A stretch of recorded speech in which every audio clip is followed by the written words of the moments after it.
ustaz tu. Patutnya ustaz tu malam.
Assalamualaikum warahmatullahi wabarakatuh.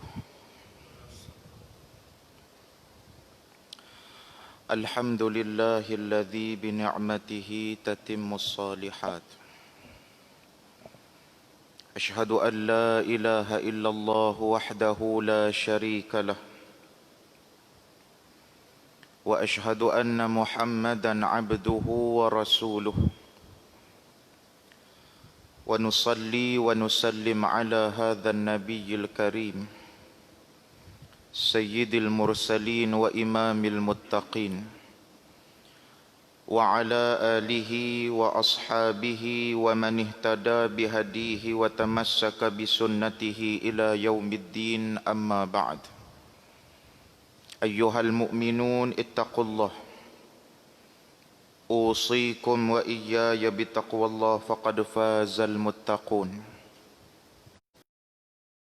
Rahmati Allah, Tuan Imam, barisan ahli jawatan kuasa, barisan pegawai masjid, tuan-tuan dan puan-puan, mudah-mudahan sekaliannya dirahmati Allah Subhanahu wa taala.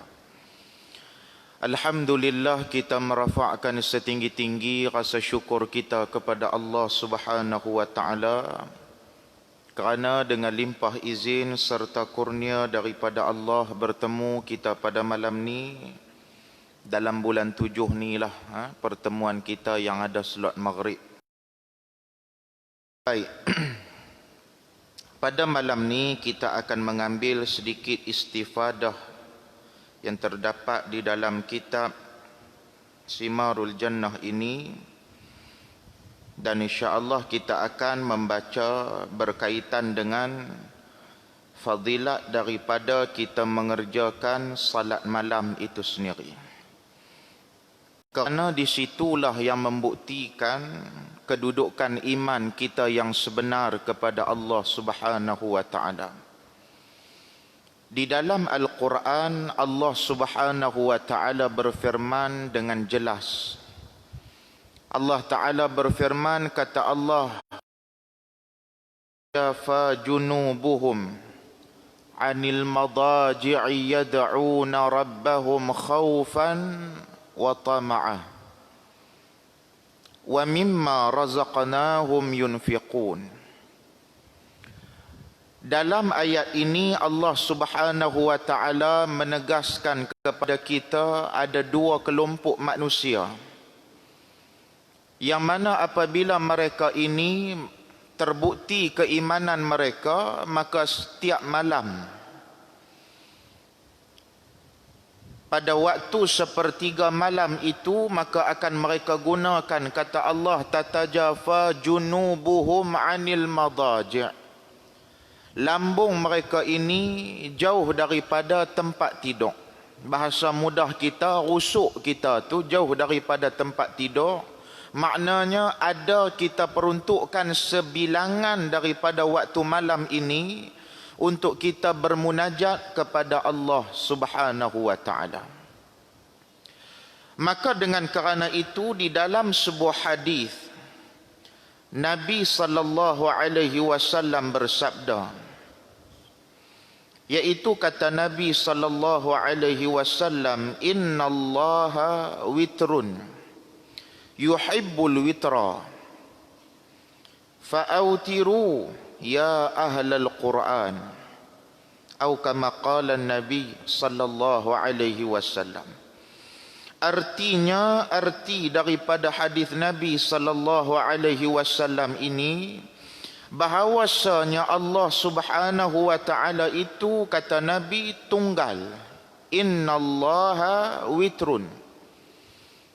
Allah itu tunggal. Bahasa lain kita sebutkan sebagai esa.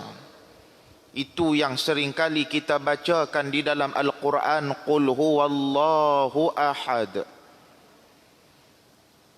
Tidak ada bagi Allah itu berbilang-bilang.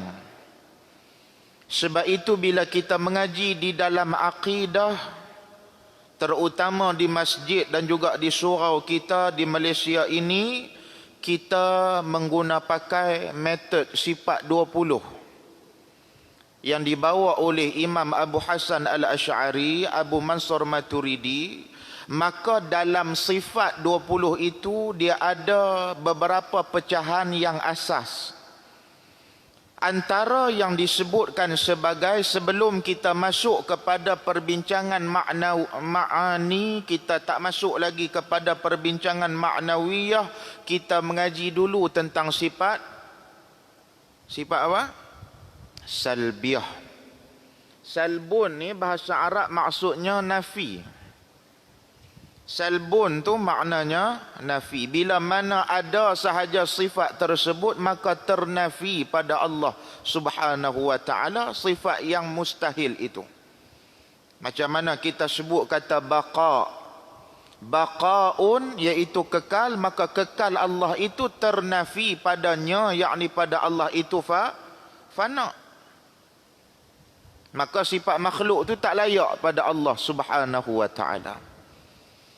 Maka bila kita sebut tentang hal yang demikian, kita memahami bahawasanya Allah Subhanahu wa taala, bila mana dia memberikan kepada kita ini kehidupan, Allah Subhanahu wa taala menjelaskan pada waktu malam ini akan ada manusia yang benar keimanan dia kepada Allah, dia akan bangun.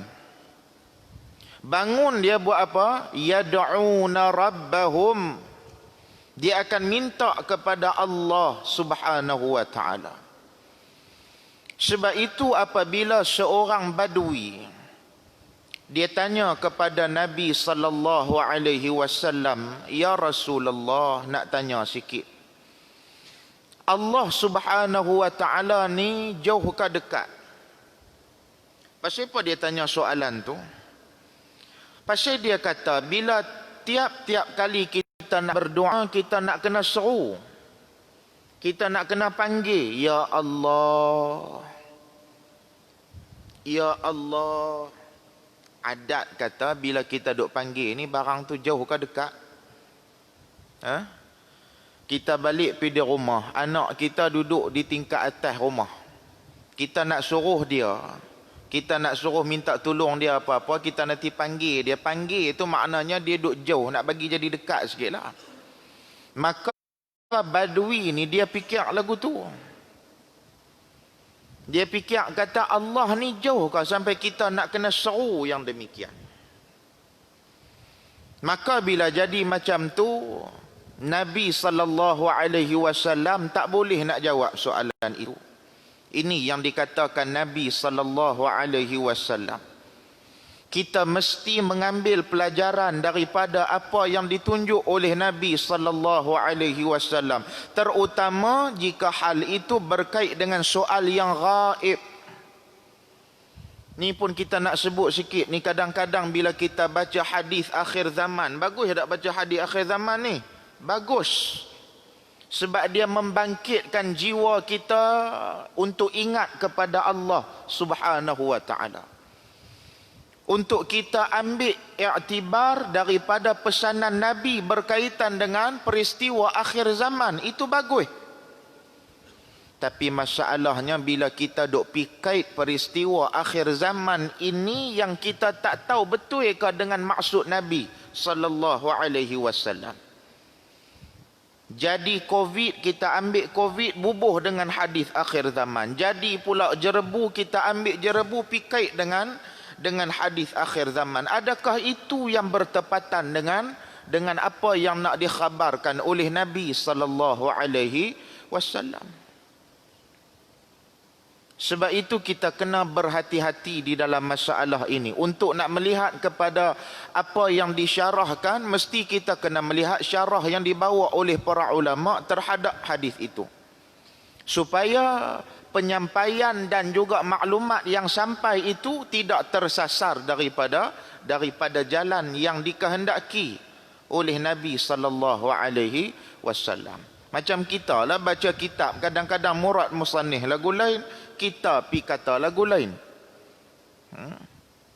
Sebab itu yang boleh terhasilnya aliran-aliran pemikiran yang kadang-kadang aliran itu menggunakan kalam ulama itu, tapi disyarahnya mengikut kepada pahaman mereka. Akhirnya yang disalahkan bukan mereka, yang disalahkan itu adalah ulama, sedangkan yang kod perkataan itu mereka. Ada aliran dalam Malaysia pada hari ini pun yang mendakwa bahawasanya ada pengarang kitab yang menyebutkan, kata ada ulama kata, barang siapa yang makrifat ia akan Allah Subhanahu wa taala, maka tiada payah ia akan dirinya dengan semayang. Depa pi ambil perkataan makna tak payah tu dengan erti kata tak perlu. Macam saya pernah hurai dalam kuliah subuh tu kan. Tak payah ni bahasa logat pada kita. Logat kita ni boleh jadi tak payah dengan makna kata tak susah. Boleh jadi tak payah dalam arti kata makna tak perlu. Sebab itu kita nak letakkan makna, kita mesti kena balik kepada apa yang nak disebutkan oleh pengarang asal. Maka bila mana Nabi sallallahu alaihi wasallam bersabda bahawasanya, kata Nabi, innallaha witrun, Allah Subhanahu wa taala ini tunggal.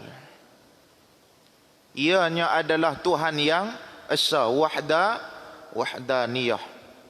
Maka ternafilah pada Allah Subhanahu wa taala itu berbilang-bilang. Maka antara ciri hamba yang dia ni berhajat ia kepada Allah Subhanahu wa taala, apa yang dia buat? Dia bangun, dia berdoa pada malam hari.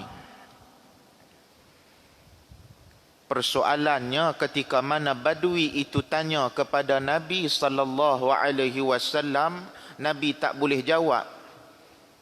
Maka turunlah ayat daripada Allah Subhanahu wa taala, wa idza sa'alaka ibadi anni fa inni qarib ujibu da'watad da'i idza da'an falyastajibu li wal yu'minu bi la'allahum yarshudun. Allah Subhanahu wa taala berfirman. Hak ni kalau kita buka dalam suratul Baqarah juzuk yang kedua, ada tentang ayat tu. Allah Subhanahu wa taala kata kepada Nabi sallallahu alaihi wasallam, ya Rasulullah, pi bagi tahu kepada hamba-Ku tu. Wahai Muhammad, hampir bagi tahu kepada hamba-Ku tu, kalau ada hamba-Ku yang tanya tentang aku, kata Allah, aku ni jauh ke dekat, maka jawab dekat dia bahawasanya fa inni qarib, aku dekat. Maka qurbun dalam bahasa Arab itu maknanya dekat. Dekat ni boleh jadi dekat dengan bangsa maknawi, boleh jadi dekat dengan bangsa hissi. Hissi lagu kita dengan benda. Kita tahu kedudukan zat dia lagu mana, sifat dia lagu mana. Adapun kalau kata dekat dengan bangsa maknawi, kita tidak ketahui, melainkan kita tahu melalui sifat dia semata. Macam angin ni lah. Angin ni ada. Tapi siapa pun kalau kata saya suruh lukis, tuan-tuan pun tak tahu nak lukis angin tu Secara fizikal dia tu macam mana kita pun tak tahu. Atas imajinasi mungkin ya, kita boleh bayang angin tu begitu begini, begitu begini. Tapi adakah kita semua pernah tengok angin? Kita tak pernah tengok, kita tak pernah, tapi kita yakin kata angin tadi ada. Macam mana kita boleh yakin kata angin tadi ada? Kita yakin apabila kita rasa. Yang kita rasa tu, kita rasa apa? Kita rasa sejuk, maka sejuk tu adalah sifat kepada angin. Maka menjadi dalil kata bila rasa sejuk maka wujudlah angin tu tadi. Selesai. Bukan saya nak samakan Allah dengan angin, tapi saya nak bagi tahunya begitu. Angin tu tak ada siapa yang mempertikai kewujudan dia. Lampu ni, elektrik ni ada ni, tak ada siapa pun pertikai. Siapa pun tak pernah duk pergi pegang elektrik.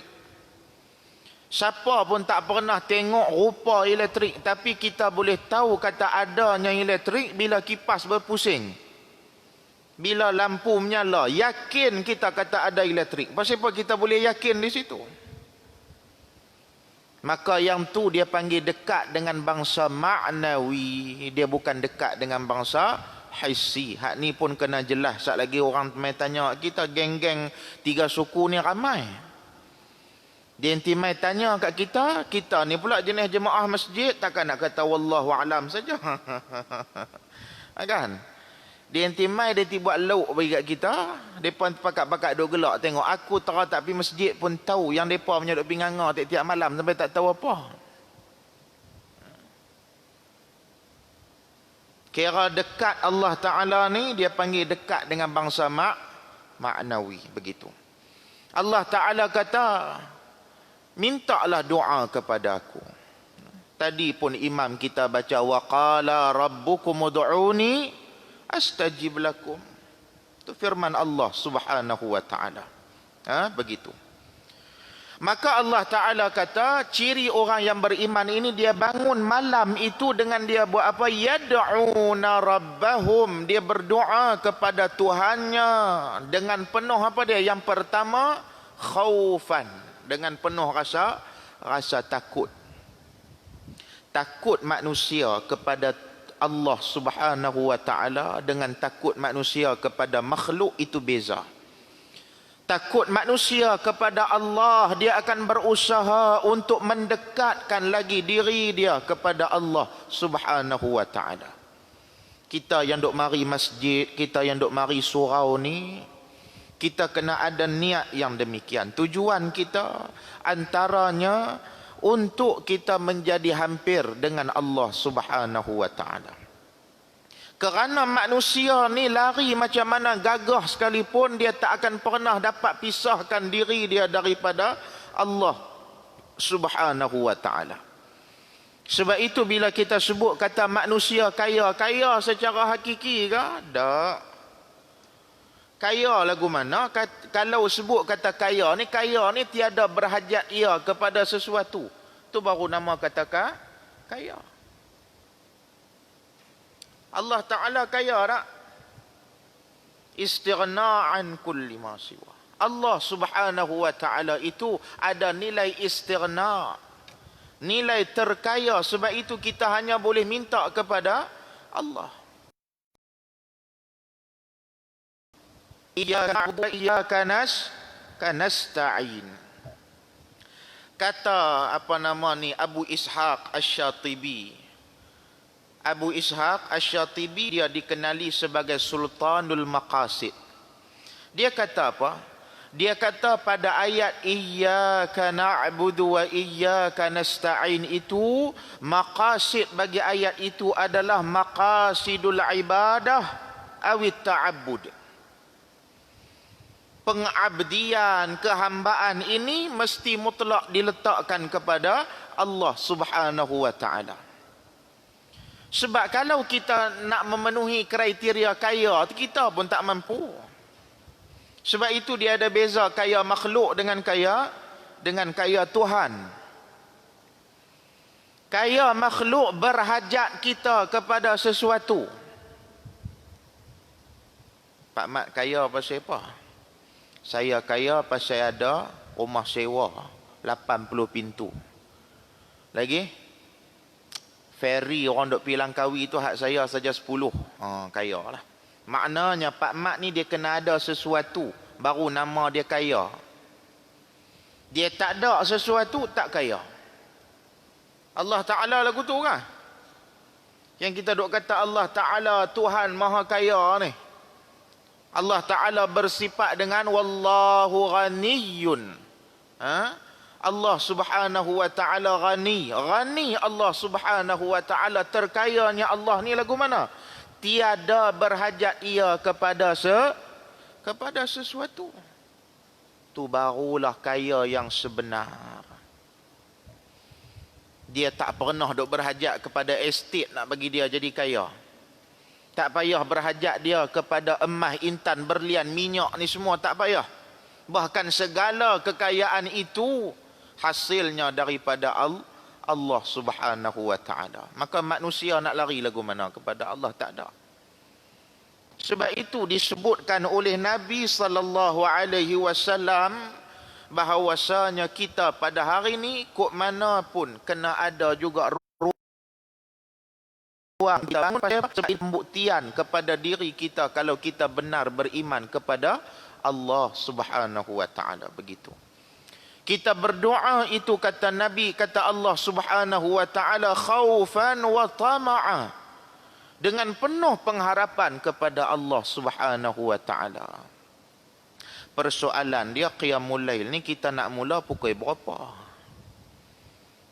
Kitab ni juga saya duk mengajar di beberapa masjid di seberang perai. Bila masuk pada perbahasan para ulama salafun as-salih, diriwayatkan pada muka surat 17. Para salafun as-salih ini, mereka apabila tiba waktu malam, mereka menghidupkan malam itu dengan salat sunat. Ada yang dirikan salat sunat sampai 500 rakaat satu malam. Ada yang 300 rakaat satu malam. Ada yang 100 rakaat satu malam. Habis kuliah tu, ada satu orang dia mai kat saya. Dia kata, Ustaz, jom kita pergi minum, Ustaz. Saya tahulah bila pergi minum maksudnya bukan minum saja, dia ada benda dia nak bersembang lah tu.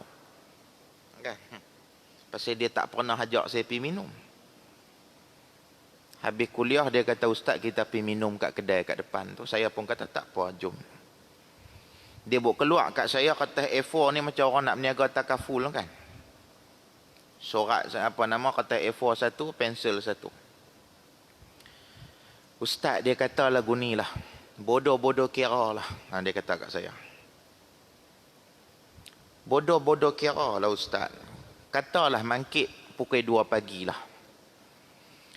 Kita ambil satu semayang, kita semayang 5 minit sudah. Kan?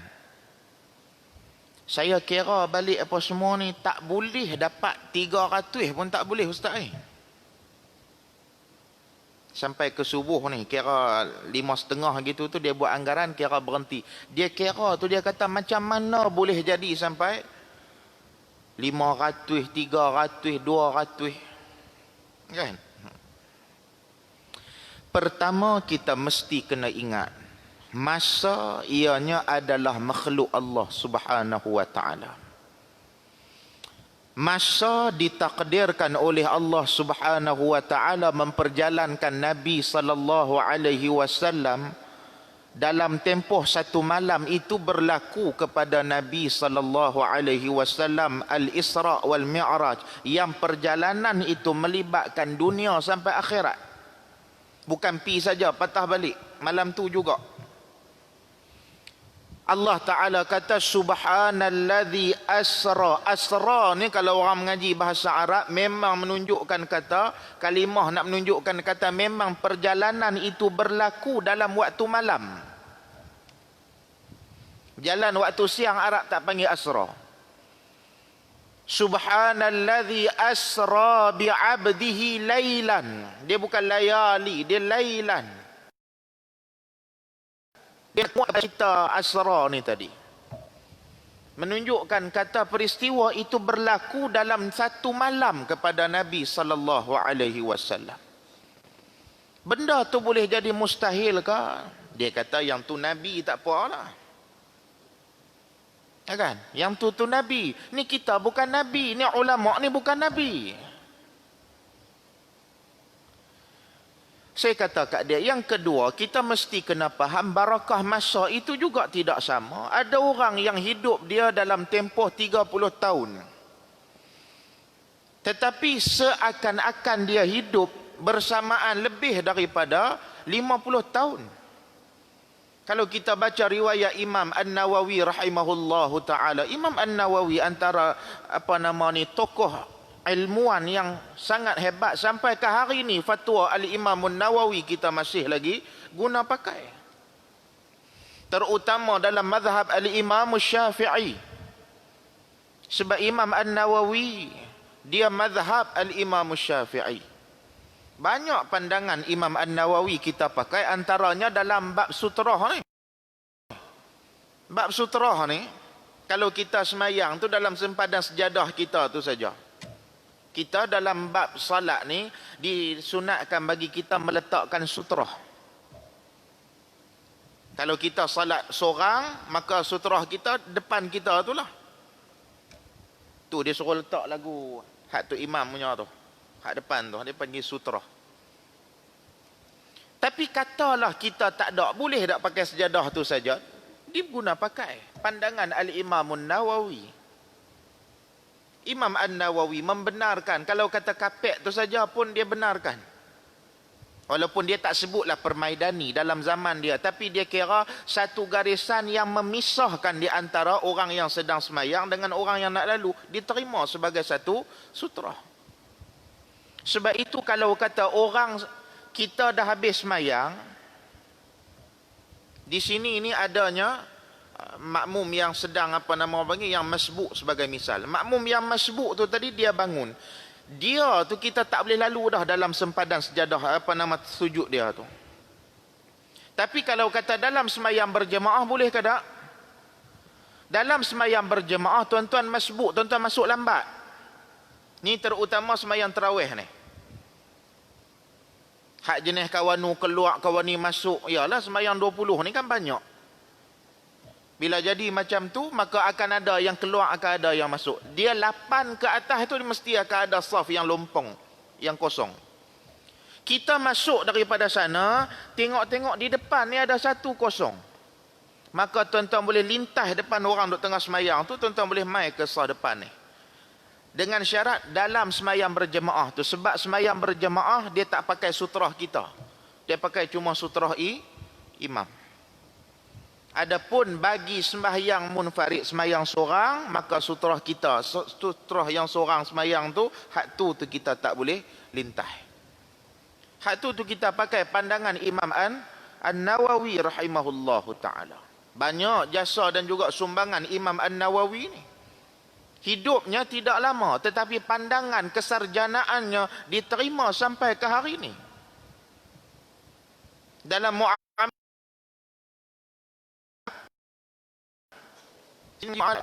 jual beli apa semua ni. Ada kan Ustaz Fauzi ikut. Dalam kuliah muamalat, kalau kata mai dalam arkanil buyu', dalam rukun jual beli, tuan-tuan tengok dalam rukun jual beli. Dalam masalah jual beli, mazhab kita dia meletakkan mesti kena ada akad ijab dan qabul, sirah tu mesti kena jelas. Tapi kalau kata kita pada hari ini yang berurusan dengan mesin, hari ini kalau kita pergi di sebahagian Tesco, supermarket ni, ada yang kita boleh bayar sendiri. Tak payah pakai kaunter punya budak, cashier tu tak payah dah. Bayar sendiri. Tuan-tuan nak buat akad lagu mana lagu tu.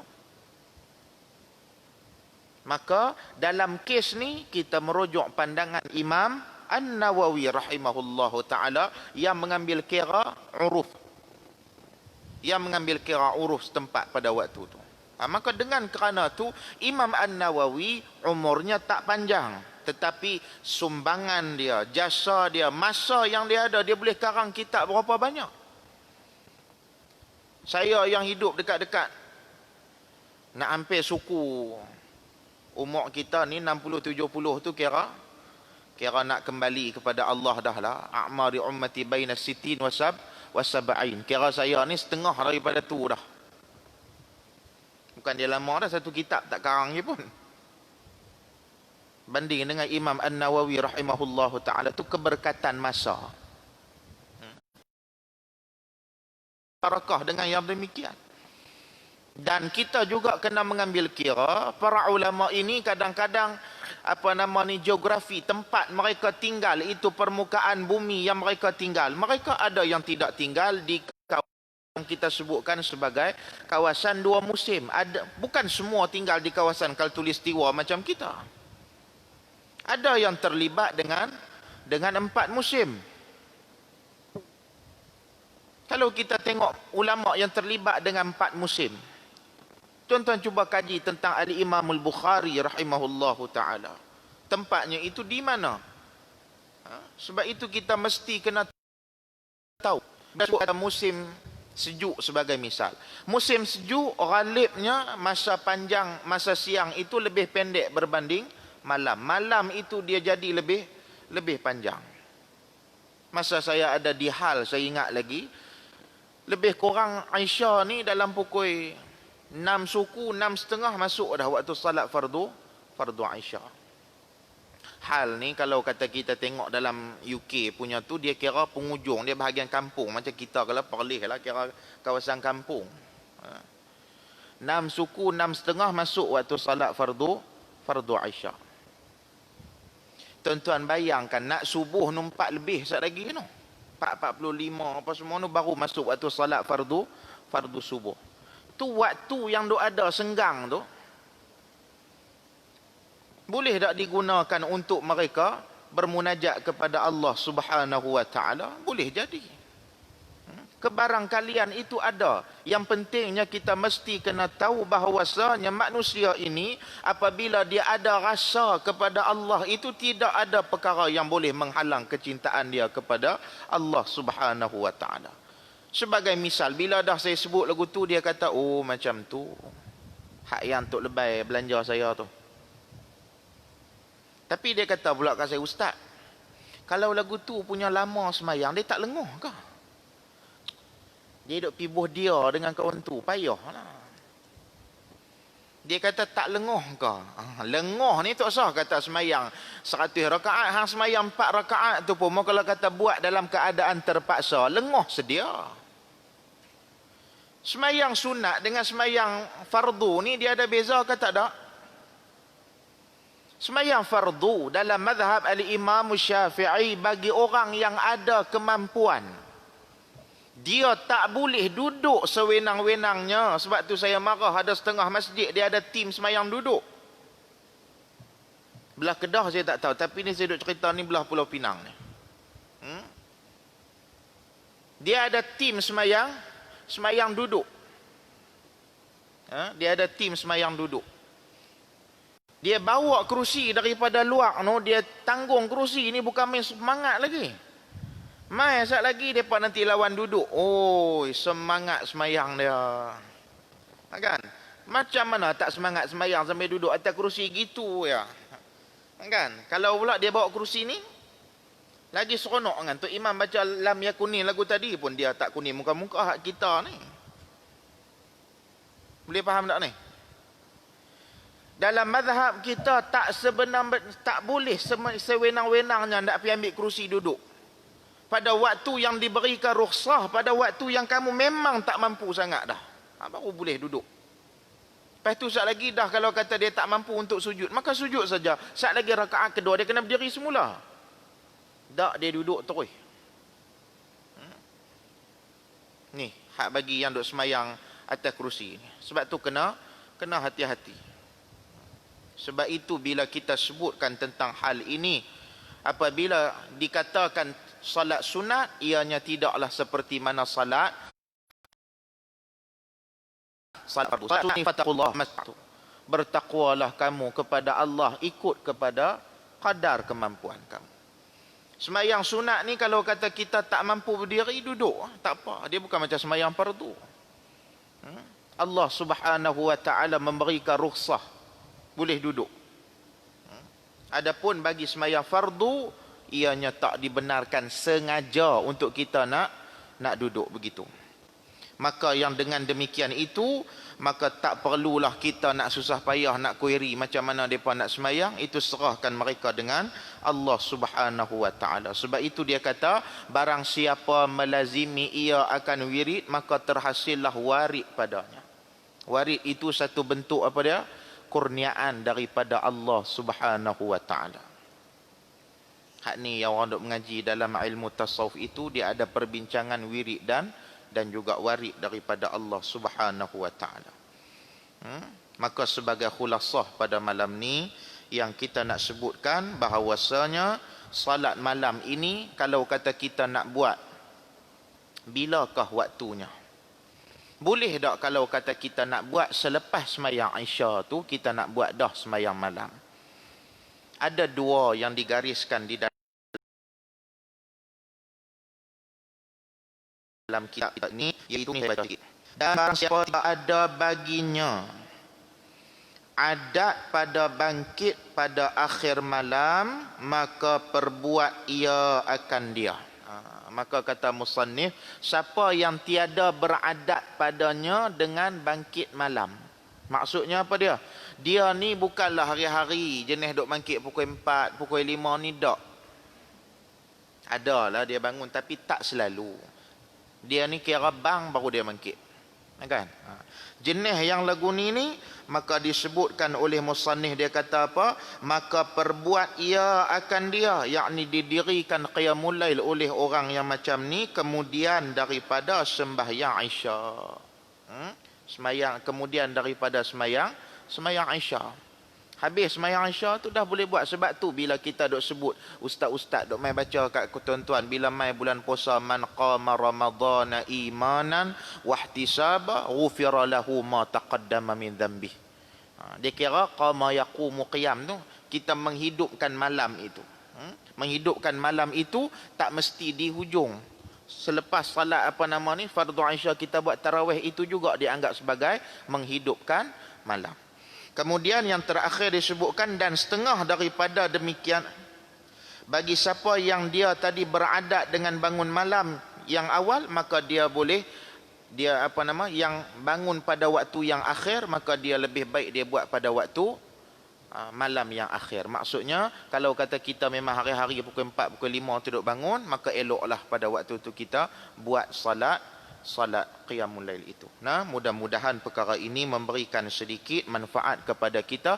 Cumanya ada orang tanya dengan saya, qiyamul lail ni dia terikat dengan 2 rakaat sajakah ataupun 11 rakaat Nabi buat tu sajakah? Tak. Berdasarkan kepada hadis Nabi kata salatul lail masna. Semayang malam itu 2 rakaat. Banyak mana yang kita mampu, sila. Mudah-mudahan kita semua diberkati oleh Allah Subhanahu wa ta'ala. Ja'alana Allah wa iyyakum minas salihin. Allahumma salli ala sayyidina Muhammadin fil awwalin wal akhirin. وسلم رضي الله تبارك وتعالى عن ساداتنا وأصحاب سيدنا رسول الله أجمعين. بسم الله الرحمن الرحيم. الحمد لله رب العالمين والصلاة والسلام على رسول الله الأمين وعلى آله وصحبه أجمعين. اللهم أرنا الحق حقا وارزقنا اتباعه وأرنا الباطل باطلا وارزقنا اجتنابه. اللهم اجعل جمعنا هذا جمعا مرحوما وتفرقنا من بعده تفرقا معصوما. وصلى الله على سيدنا محمد وعلى آله وصحبه وبارك وسلم والحمد لله رب العالمين. تقبل الله.